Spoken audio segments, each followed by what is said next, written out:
કોણ તને દુનિયામાં ગરીબ કહે છે કે મારી હું ગરીબ ન હોય ને તું મારી માં જો ગરીબ ન હોય ને તો આજ ખેતરના શેઠાની માથે 8-8 સુડેલું મારી ફરતી રાહડા રમે અને મને એમ કીધું કે મોતિયા લઈ જા નગર ભરખી જઈશું. મારા ઘરમાં તો જન્મ દેનારી જનેતા કેવી છે મેં નથી ભાળી, પણ તારી માથે એક વિશ્વાસ રાખીને મેં સુડેલું ને એટલું કીધું કે મારી ગઈઢી માં એક બેઠી છે.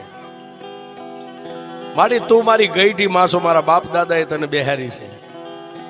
હવે મેલડી મને મોતિયાને જીવાડી કે મારી નાખી તારા હાથમાં છે. તેથી મારી મેલડી બોલી કે મોતિયા હવે જીવી જવું છે ને કે મારી એ તો તારા માથે હવે તારા ભરોહે છોડી દીધું જીવન. કે તો મોતિયા સાંભળ કાલ દીવું કે બળદ અહીંથી જોડીને જાને ખેતરે એક કાચનો શીશો બંડીના ખિસ્સામાં લેતો જઈએ. અને ટેમ થાય છે બપોરના 12-1 નો, એટલે ભતવારીનો ટેમ થાય છે ને. પહેલી જે તને કાયમ ભાત ખવારવા આવતી આવશે અને પછી હાથ આવશે. એ આઠે આવીને તારી સામે ઊભી રહે